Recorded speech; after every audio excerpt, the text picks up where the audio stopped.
It's not easy. We deal with life and death every single day.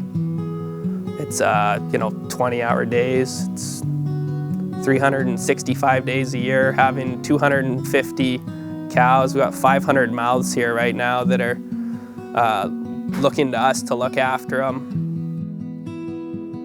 Most places, including ours, multiple people work off the farm just to make payments. I worked off the farm for 6 years until my dad's health couldn't take it anymore, and I left my job as a teacher to help run this place. Cows' needs definitely come first. Ask any farm wife, and basically goes cows first, and family second, and then farmers' needs third. I'm Austin Anderson. I'm from Swan River, Manitoba. I work here with my family where we operate Anderson Cattle Co. So we manage a 250 head purebred red and black Angus operation, and we've been doing that here for 126 years. So we're in the parkland right here. It's between the Duck Mountains and the Porcupine Mountains in northern Manitoba. And so we work in the folds where the land is rugged, it's too rocky to be farmed, and turn grass and browsing materials, legumes, into really high quality beef.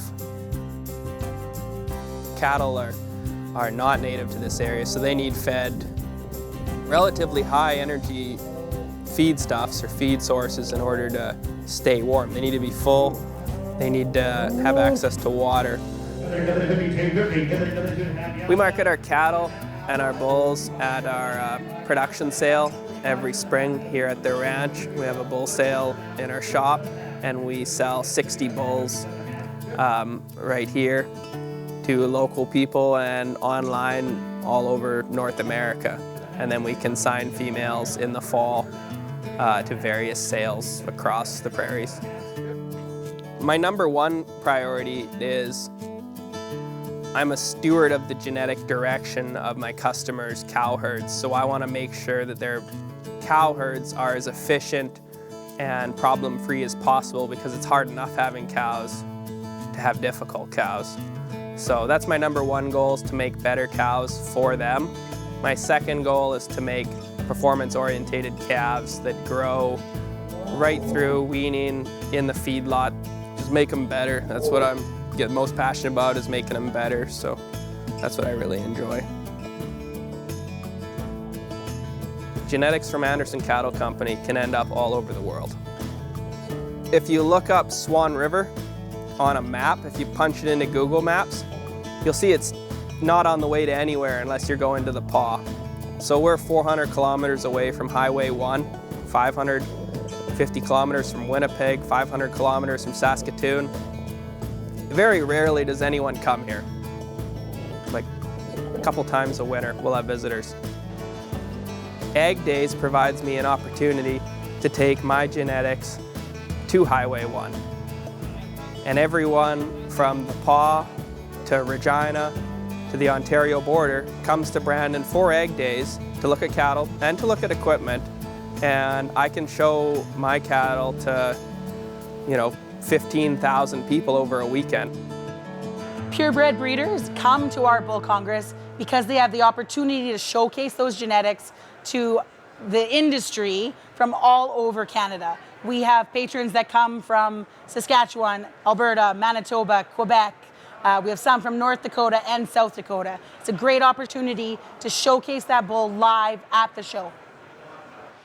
It's a great way to connect with breeders and find out what they have available, to discuss what I'm looking for and look at top quality cattle. I think you'll meet a lot of the breeders that are leading the industry, and yeah, I think they get a lot of value. We wouldn't spend every waking hour thinking of or caring for animals or going out when it's minus 30 if we didn't care for them deeply. No one would live this if they didn't love animals, to the highest extent. Animal care is the keystone to being sustainable, tied in with, you know, environmental stewardship. If you don't have both of those, you're done and you don't know it yet. And basically every cattle rancher those are the two things they're looking out for. How can I look after my cows, make them better? How can I look after my land, make it better? Those are the two things that keep them up at night. I like working with the calves and watching them develop, and you can really see from when they're a week old to 3 months old what genetic matings are working and which ones aren't. So I like watching that progression. And I love feeding cattle, like watching the bulls change, feeding them every day, and you can really watch them change like week to week as they go from, you know, feeder cattle basically in the fall and you know, 6 weights to 1,400-pound bulls that you'd be proud of anywhere in the country. So those are the two things I really love the most.